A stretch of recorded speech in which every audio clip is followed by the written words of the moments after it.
We're just days away from the start of the 2024 election, and there are not one, not two, but 3 Indian-American candidates in the mix. We're already half of VP Kamala Harris, and Indian-Americans make up almost half of the Republican primary. So I gathered a group of mostly conservative Indian-American voters to find out why our race is all over this race. I think Indian-Americans are very smart.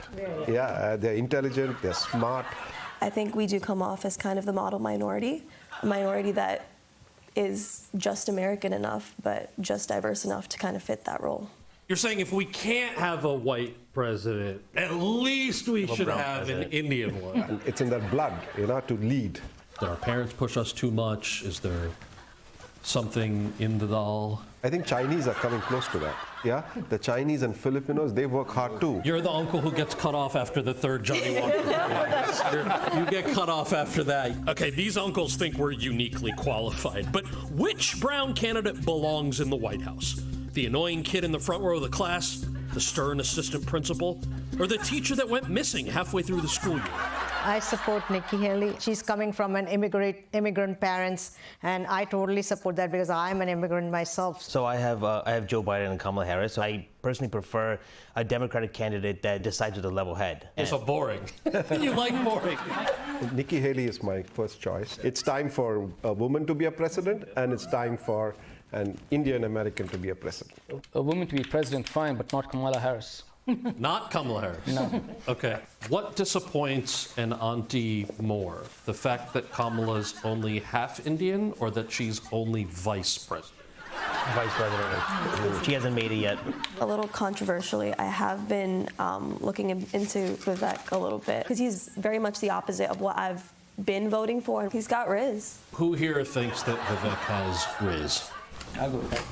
Yeah, I think, yeah. I think so too. I see Vivek and I was like, he's pretty hot until he opens his mouth. Yeah. And then I was like, no, dude. Not gonna happen for him. So according to our panel, rizz is being the loudest douche in the room. Why am I the only person on the stage, at least, who can say that January 6th now does look like it was an inside job? But how well do they know what's actually coming out of their candidates' mouths?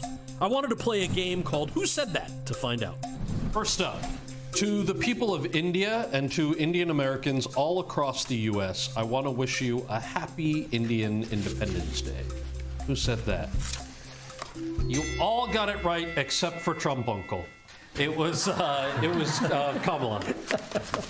I remember a while back watching an interview. I think it was the mayor of San Francisco, and he was talking about how the only reason she even became DA was because he had an affair with her. That was not at all the question, but that is a very passionate view of the current vice president. Your WhatsApp group chats are way more lit than mine are. Well, as much fun as that misogynist fan fiction was, I had to get our focus back on the game. All right.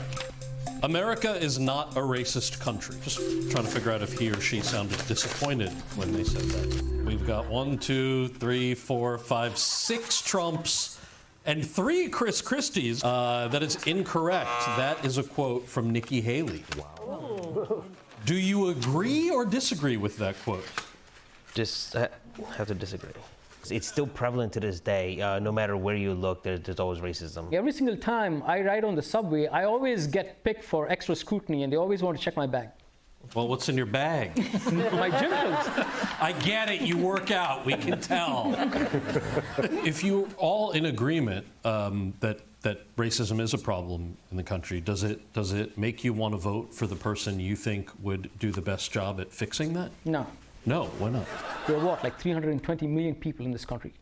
You are not going to have him say, okay, now all of you need to do away with racism. Yeah, but maybe not saying that they're rapists and murderers is like a good step. Yeah. But to have someone completely act like America isn't racist at all, I think that's just as bad as being racist. You have all these woke things which are going about nowadays. I mean, things are getting out of control at this particular point in time. I mean, I don't care about people's feelings at this point. That's clear. Yeah, I just want the job done and the job done right.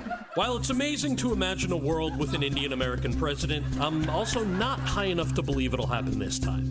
Which is why I wanted to know who the group preferred, Trump or Biden. We've got 2 Bidens and the rest are Trumps. Interesting.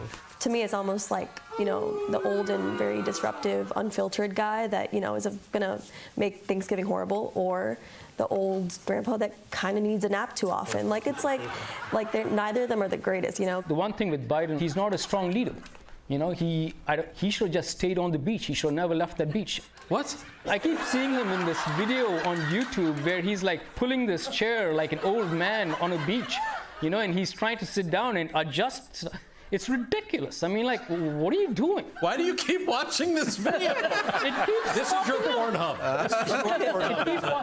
So, because one candidate can't handle a beach chair, we're going to elect another one who wants to put himself on a throne? Trump would have won if we were deciding the election. He's also been really vocal in ways that seem to threaten the nature of democracy, right? Are any of those things a concern? There is no way which is going to bring about a dictatorship in this country based on a constitution. It's just not going to happen. He might say it, and it's not meant in that manner. So he's not going to do what he said. What I'm saying is that he said he's going to be dictator for 1 day. 1 day. But like, if you're a dictator, like, for 1 day, It's kinda- don't you just like make yourself the dictator for the second day too? Nah, it doesn't. Yes. Interim dictator. Yeah, I mean, I would. Indian Americans really are part of our democracy in every way. We hold diverse views, we're passionate about our candidates, and look, we all have a crazy YouTube uncle who dominates the conversation. God bless America, and please vote.